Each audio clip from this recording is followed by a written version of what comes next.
There are some explosive NBA trade rumors that could shake up the league this offseason.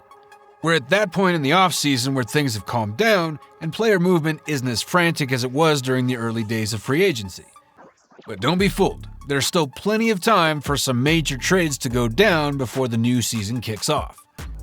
Bleacher Report has once again stirred the pot with some hypothetical blockbuster trade ideas they believe could still happen this summer.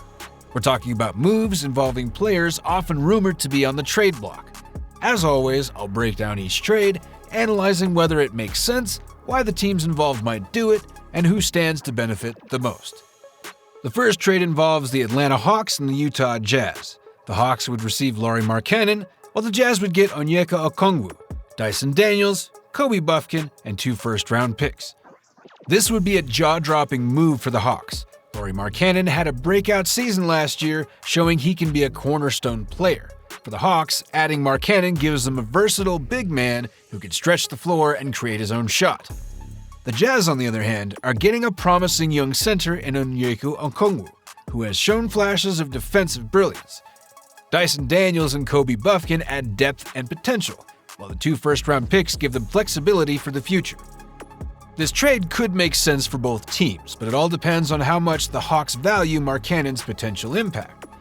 The second trade involves the Philadelphia 76ers and the Portland Trail Blazers. A new era for the Portland Trail Blazers officially began on September 27th last year when Damian Lillard was traded to the Milwaukee Bucks. Although the transition may have unofficially started with Scoot Henderson's draft in June, it wasn't until the fall that the change became clear and we could all move forward. His scoring and leadership would elevate the 76ers to legitimate title contenders. Next up, we have a trade with Pascal Siakam. In this trade, the Indiana Pacers acquired Pascal Siakam from the Toronto Raptors and a 2024 second-round NBA draft pick from the New Orleans Pelicans. In exchange, the Pacers sent Bruce Brown, Jordan Nwora, and 3 first-round picks to the Raptors. Additionally, the Pelicans sent Kira Lewis Jr. to the Raptors and will receive cash considerations. The Raptors, meanwhile, take a chance on Ben Simmons. Despite his struggles, Simmons is still a top-tier defender and playmaker. A change of scenery and the Raptors' player development could help him regain his confidence. The first-round pick sweetens the deal for Toronto, giving them another asset to work with in their rebuild. The Utah Jazz have reportedly turned down trade offers featuring just 2 first-round picks for Markkanen. They're looking for a monumental haul if they're going to part with him. But is their asking price realistic? If they decide to keep Markkanen through the last year of his contract and let him hit free agency next summer, that's on them. However, they need to make a decision on his future soon. Players on expiring contracts rarely get full value in trades due to the inherent risk. But let's look at what's on the table. Onyeka Okongwu has been one of the best backup centers in the league, and as I've mentioned in previous videos, he's ready to start. He's a defensive wizard and an efficient finisher around the basket. Adding him, plus draft picks, along with young talents like Dyson Daniels and Kobe Buffkin, would be a smart move for a rebuilding team. Now, picture this. Markkanen in Atlanta, flourishing alongside the playmaking of Trae Young. They could become one of the top offenses in the league. And let's be real, Markkanen would be a much better fit with Trae than DeJounte Murray ever was. The New Orleans Pelicans announced today that they have acquired guard DeJounte Murray in a trade with the Atlanta Hawks. In return, New Orleans has sent Dyson Daniels, E.J. Liddell, Larry Nance Jr., Cody Zeller via sign-and trade, and 2 future first-round draft picks to Atlanta. Now let's talk about another potential trade that could send shockwaves through the NBA. This one involves the Orlando Magic and the Cleveland Cavaliers.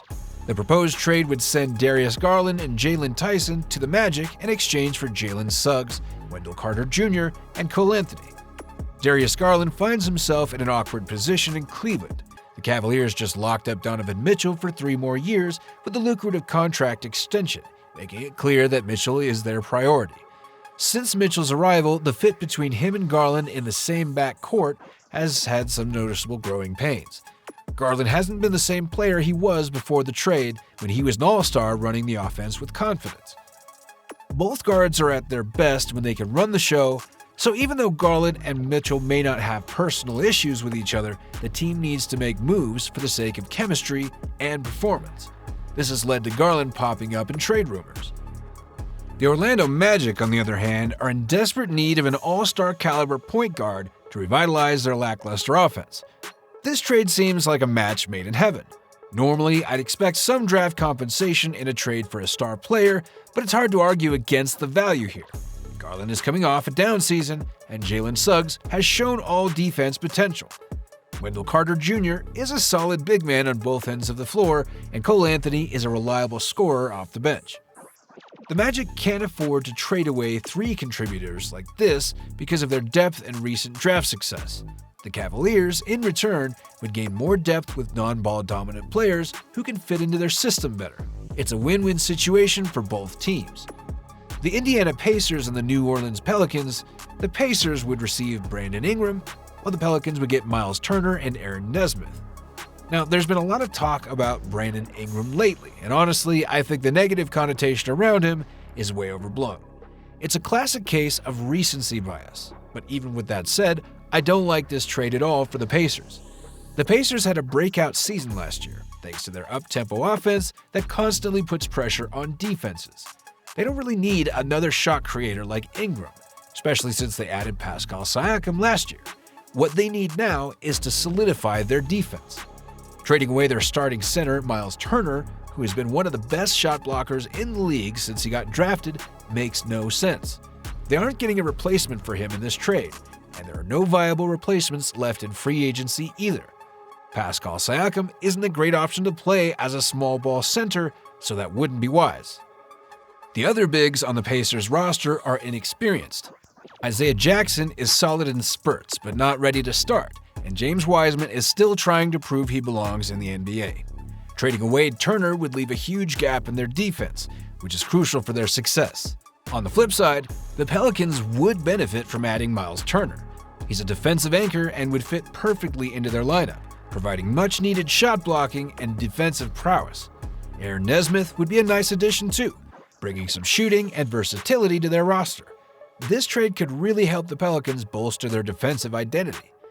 So while this trade might make sense for the Pelicans, it just doesn't work for the Pacers. They need to focus on maintaining their defensive strength and not compromise it by trading away their best shot blocker. Let's pivot to the second trade proposal. The Jazz have reportedly turned down offers that include just 2 first-round picks for Lauri Markkanen. The Jazz are expecting a monumental haul if they decide to trade him, but let's be real. Their asking price might not be that realistic. Holding on to Markkanen through the last year of his contract and letting him hit free agency next summer is one option, but they need to make a decision soon. Thanks for watching. Please like the video, press the subscribe button, and also drop your thoughts in the comments section.